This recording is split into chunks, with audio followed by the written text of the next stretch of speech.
6 വർഷമായി ഇവൻ്റെ കൂടെ നടക്കാൻ തുടങ്ങിയിട്ട് ഇതുവരെ ഒരു തവണ പോലും ഇവൻ എന്നോട് പ്രേമം തോന്നിയിട്ടില്ല. മറ്റുള്ള ബെസ്റ്റുകളെ കൊണ്ട് പഠിക്കണം, പരിചയപ്പെട്ട് നെക്സ്റ്റ് വീക്ക് പ്രപ്പോസ് ചെയ്യും. അങ്ങോട്ട് കയറി പറയാനും ഒരു പേടി. ഈശ്വര, ഇവനെ കൊണ്ട് ഇങ്ങോട്ട് ചോദിപ്പിക്കാനുള്ള അവസാന ശ്രമമാണ്. മിന്നിച്ചേക്കണേ. ദീപു, എനിക്കൊരു ഹെൽപ്പ് വേണം. നീ എന്തേ നോക്കുന്നേ? എടി ഞാൻ ടിക്കറ്റ് നോക്കുക, ഇന്നലെ വരണ്ടായിരുന്നു, ഇതുവരെ വന്നില്ല. ഓ, ഇവിടെ ഒന്നും ജോലി കിട്ടാത്ത പോലെ. അങ്ങ് ഓസ്ട്രേലിയയിൽ പോയി ജോലി ചെയ്താലേ സാറിന് പറ്റത്തുള്ളായിരിക്കും. എടി അവിടെ ആകുമ്പോൾ എൻ്റെ സ്വന്തം അമ്മാവൻ്റെ സ്വന്തം കമ്പനി, സർവ്വസ്വാതന്ത്ര്യം.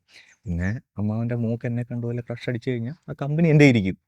ഞങ്ങളുടെ കല്യാണത്തിന് വരാൻ നിൻ്റെ കയ്യിൽ Australian passport and Indian visa ഉണ്ടോ? എന്റെ വീട്ടിലും കല്യാണം ആലോചിക്കുന്നുണ്ട്. നാളെ ഒരു കൂട്ടർ കാണാൻ വരിക. അതെപ്പോ? എന്നിട്ട് നീ പറഞ്ഞില്ലല്ലോ. അതിനെ ഞാൻ നിന്റെ അടുത്ത് ഹെൽപ്പ് ചോദിക്കാൻ വന്ന്. എനിക്ക് കല്യാണത്തിന് താല്പര്യമില്ല. അതെന്താ? അതങ്ങനെ. നീ അച്ഛനോടൊന്ന് സംസാരിക്കണം. എന്ത് സംസാരിക്കാൻ? എനിക്ക് കല്യാണത്തിന് താല്പര്യമില്ല എന്ന്. അത് നിനക്കങ്ങ് പറഞ്ഞ പോരെ? എനിക്ക് അച്ഛനോട് പറയാനൊരു പേടി. നിനക്ക് അങ്ങേരെ പേടിയാ? നിന്റെ പേര് കേട്ട അങ്ങേരെ നിക്കറേ മുള്ളൂ. അതിപ്പോ കല്യാണത്തിന്റെ കാര്യം വരുമ്പോ ആർക്കല്ലേ ഒരു പേടിയൊക്കെ ഉണ്ടാവത്തില്ലേ? നീ അച്ഛനോടൊന്ന് സംസാരിക്കണം.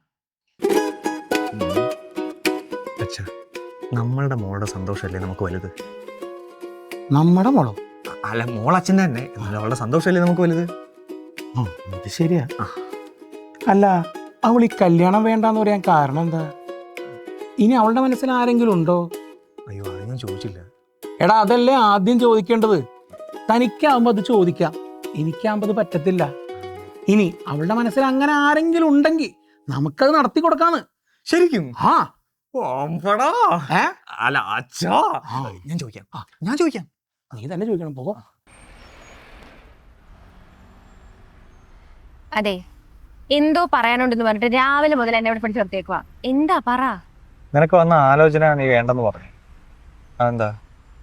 നിന്റെ മനസ്സിലാരെങ്കിലും ഉണ്ടോ?